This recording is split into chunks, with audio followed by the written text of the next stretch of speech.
Emily Morgan had always led her life under the watchful eyes of her conservative family. A brilliant student and the only daughter of the well-respected Morgan household in the small town of Rosewood, she grew up learning that reputation mattered more than anything. Her father, Robert Morgan, was the TOWN adjective S mayor, and her mother, Grace Morgan, was the principal of the elite local high school. Their strict and traditional values shaped Emily into a quiet, obedient young woman who rarely questioned anything. Everyone in town expected Emily to eventually marry someone of their choice, someone equally respectable and prestigious. But life had other plans. On her very first day of college, Emily entered the library and knocked over a pile of books while searching for a reference. As she knelt to collect them, a hand reached out to help. She looked up and saw Ethan Williams. Dark-haired, brown-eyed, charming, and gentle, he was everything that Emily had never been allowed to notice before. He smiled politely and helped her gather the books. "Thank you," Emily said softly, immediately feeling the heat rise to her cheeks. "No problem. I adjective am Ethan," he introduced himself. She carefully introduced herself in return before walking away, but that small moment left a strange flutter in her chest. Several days passed, and as fate would have it, they kept running into each other in the library, in the corridor, and even in the cafe.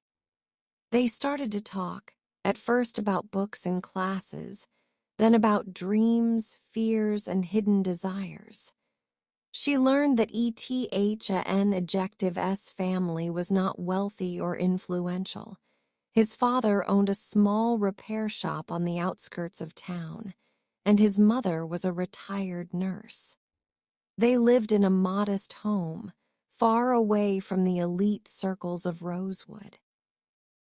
By the standards of EMILY adjective S family, Ethan was clearly not suitable.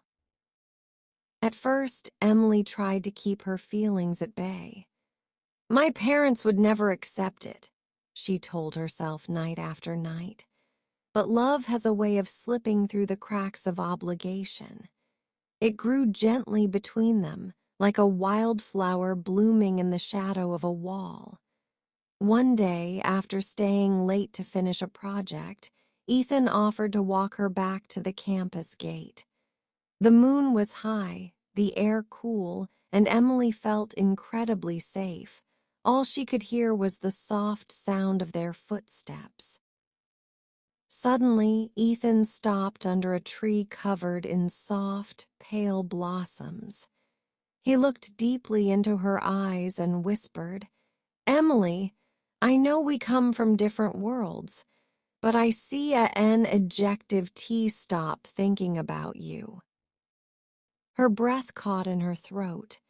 "Ethan, I feel the same."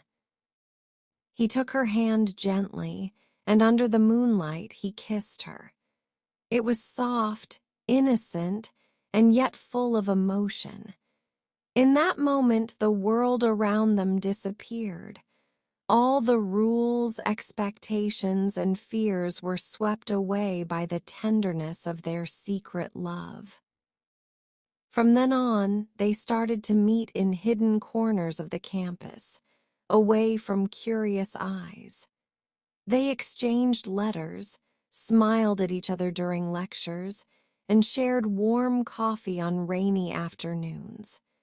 Their love was silent but intense, like a flame burning in a dark room. EMILY adjective S heart was finally alive, beating with hope for a future she never thought possible. But the world has its own rulebook.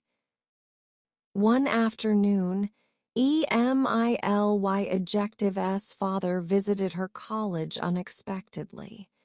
He had arranged a meeting with the dean, proudly discussing Emily Ejective's future. As he stepped out of the office, he saw Emily sitting under a maple tree, smiling and laughing next to Ethan. He froze. In his eyes, it was an inappropriate scene. Anger boiled inside him. That evening, Emily Ejective's father confronted her. Who was that boy? His name is Ethan, Emily replied quietly, her hands trembling. He is not of our standard, her father snapped. You will not see him again. Tears welled up in her eyes. But I love him. Enough, Robert Morgan roared. Your future has already been planned. We are arranging your engagement next month with the Bensons' son, Michael. He comes from a respectable family. Emily felt her entire world collapse. Over the next few days, she was constantly watched by her parents. Her phone was taken away. She stopped going to college for a week. Mrs. Morgan told her friends that Emily was feeling unwell, but in reality, her heart was shattering into 1,000 pieces. One night, after everyone was asleep, Emily quietly took her diary and wrote down everything she felt. Finally, she closed her eyes and whispered ejective S name in the darkness. The next day, she found a way to sneak out and go to the campus. She waited anxiously by the old oak tree where they used to meet. Minutes later, Ethan appeared. The moment their eyes met, Emily burst into tears. My parents, they WON ejective T accept us, she cried, leaning into his arms. Ethan held her tightly. We'll find a way, Emily. I'll wait for you. No matter how hard it is, I won't give up. They knew their love had to remain hidden from society.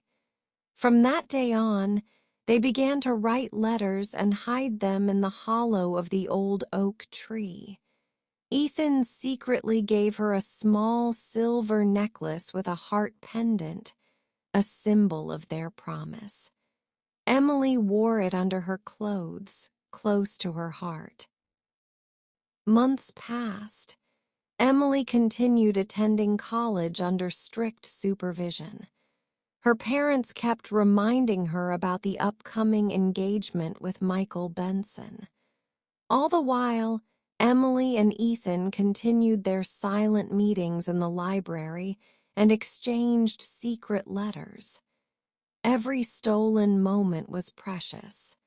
Every touch, every whispered, "I love you," carried the weight of their entire world.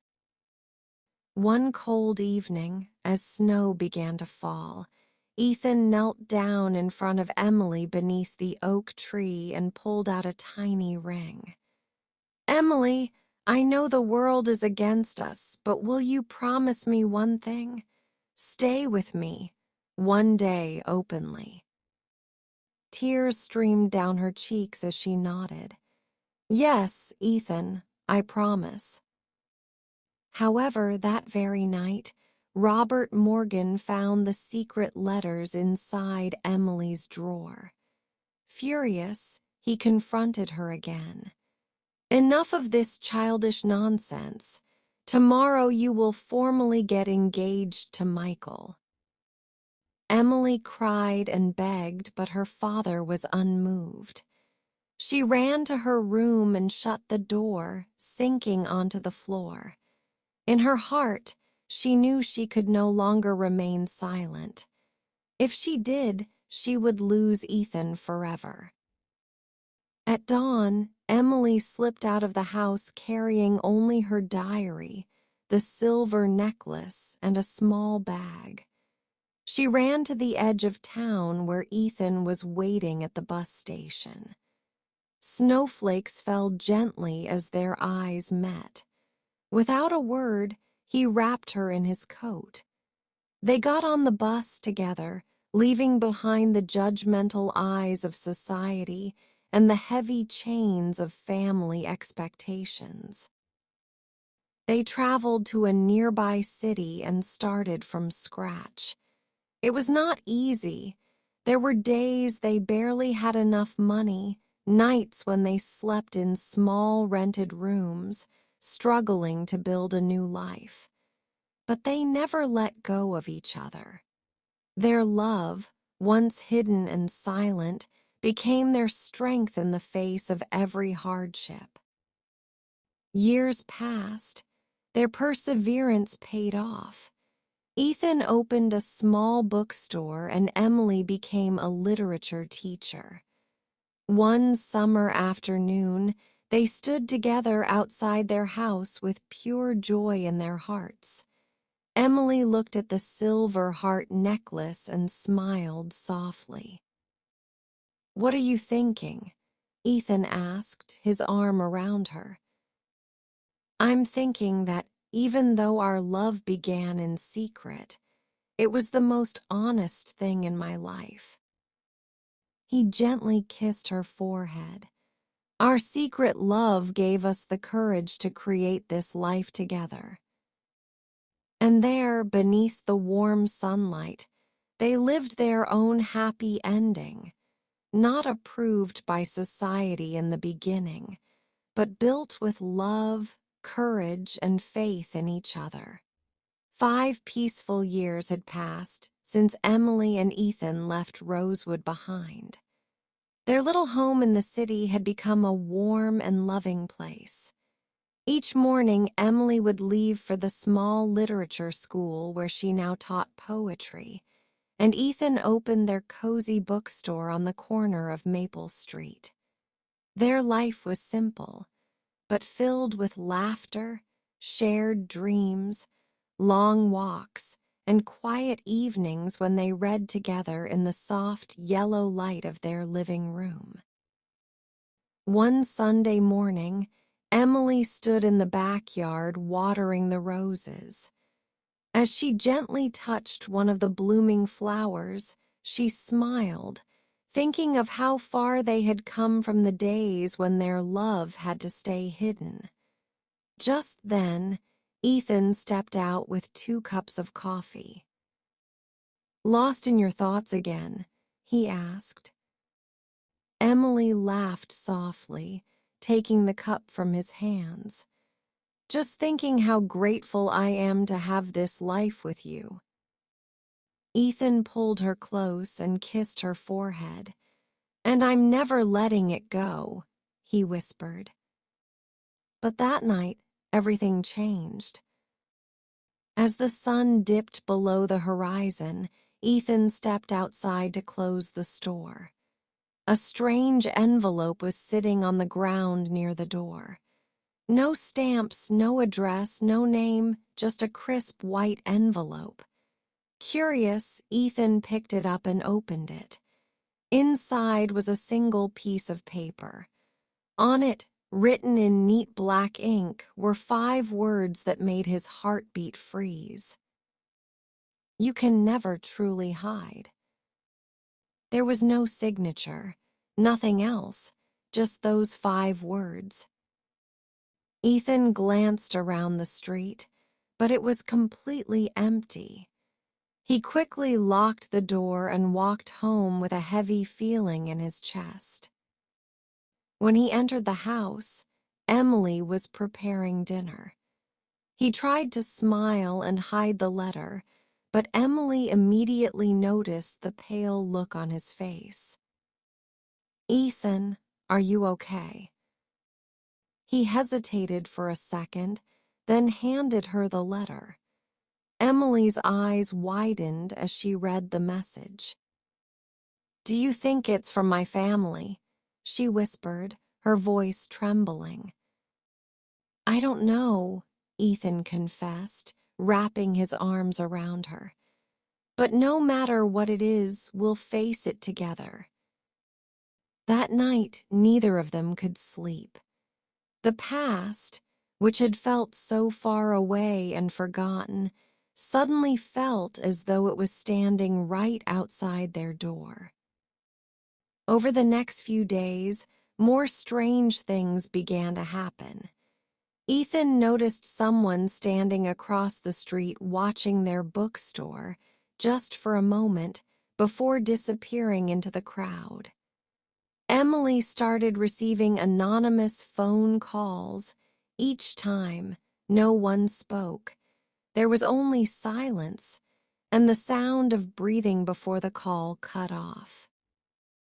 One evening after work, when Ethan arrived home later than usual, he saw Emily sitting on the couch hugging her knees. Her face was pale with fear. "I found this outside the door," she said, holding up another envelope. Ethan opened it. Inside was a photograph, a picture of Emily and Ethan standing outside their bookstore from a few days earlier, and written beneath it, "We know where you are." Ethan grabbed her hand. "This has to stop. I'm going to the police tomorrow." But Emily shook her head. "What if it's my father? We both know how powerful he is. What if they found us and are trying to scare us?" Her voice broke with emotion. Ethan knelt down and looked into her tearful eyes. "Listen to me. I will never let anyone take you away from me. Never. We'll get to the bottom of this." That night, Ethan stayed awake, sitting by the window, watching the street. Around 2 a.m., he saw a dark figure standing across the road, motionless, as if staring directly at their house. Ethan's heart pounded. He reached for the door, ready to confront the stranger, but just then the figure turned and disappeared down the street. The next morning, Ethan went to a private investigator named Mr. Harris, a former detective with a reputation for solving difficult cases. He explained everything, handed over the letters and the photograph.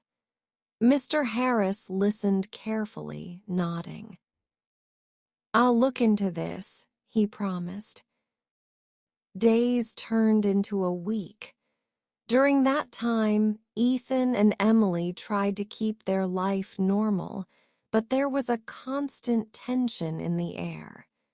Every time the doorbell rang, Emily froze. Every time Ethan closed the shop at night, he felt eyes watching him. Finally, one afternoon, Mr. Harris called. "I think you and your wife should come to my office immediately," he said, his voice serious.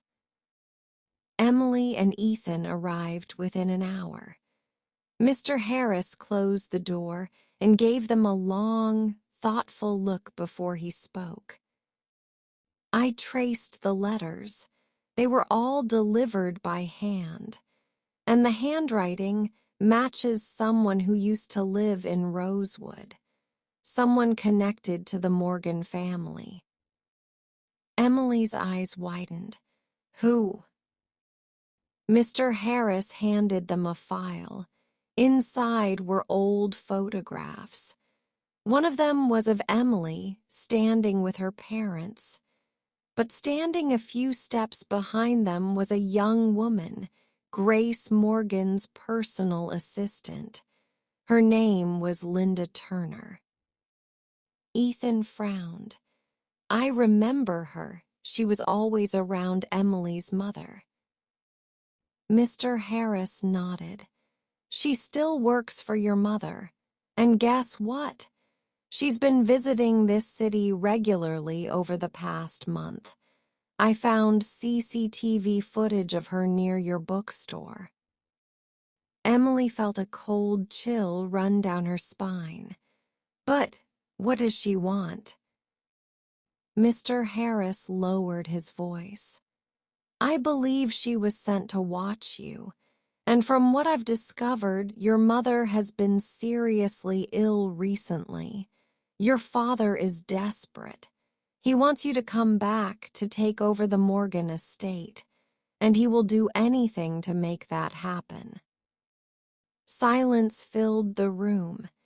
Ethan gently took Emily's hand in his. Emily's heart was racing. Thoughts of her childhood home, the judgment, the pressure, the strict rules flooded her mind. But I can't go back, she whispered. That place will destroy everything we've built. Mr. Harris leaned forward. Then you have only one option. You need to speak with your father directly before he drives things to extremes. Meet him face to face, but on your terms. That night, Emily sat at the window as raindrops tapped softly against the glass. Ethan wrapped his arms around her from behind. You don't have to be afraid, he murmured. Whatever happens, I'll be right beside you. Emily turned and rested her head on his chest. I know, she whispered, and that's why I'm ready to face this. The next day, Emily wrote a letter to her father, using the old address. She didn't mention love or apologize. Instead, she wrote one simple, powerful message. I will meet you in the city park at 4 p.m. on Sunday. I am not your child to be controlled. I am a woman who chose her own life. If you want to speak, come alone. She mailed the letter and waited in silence. Sunday arrived. Emily and Ethan stood together in the city park as autumn leaves swirled in the wind. Exactly at 4 p.m., a black car slowly stopped by the gate. Robert Morgan stepped out, his face older than Emily remembered, but his eyes still sharp and proud. He approached them with heavy steps. For a moment, he simply stared at his daughter in disbelief. Emily took a small breath and spoke, her voice steady. I didn't run away from you. I ran towards the life I truly wanted. Robert Morgan's jaw tightened. He glanced at Ethan, then back at Emily. You think this is a life worthy of a Morgan? Emily raised her chin, stepping closer. Yes, because it's built on love, not fear. For a long moment her father said nothing. The cold wind blew between them. Then, to Emily's surprise, his shoulders dropped. He looked suddenly tired.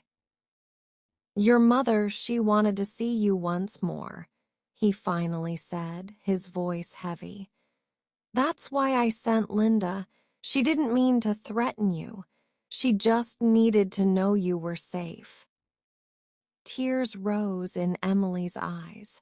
Then why didn't you just tell me? Robert sighed. Because I was afraid you wouldn't forgive us. Emily looked back at Ethan as he gave her silent strength through his warm gaze. She turned again to her father and stepped forward. You lost me once by forcing your choices on me. If you truly want me in your life again, you'll have to accept Ethan. Completely. Robert Morgan looked at the loving way Ethan was standing beside her, not hiding, not afraid. After a long pause, he finally nodded, quietly but sincerely. I see now that you chose the right man, he said in a low voice. Then, without another word, he walked back to the car and drove away. Emily stood there in complete silence. Tears rolled down her cheeks, but this time they were not tears of fear or sadness. Ethan wrapped her in his arms as she whispered, "It's finally over." The leaves continued to fall gently around them. Their secret love had survived. It had overcome distance, fear, and even the shadows of the past. And now, at last, there was not just love.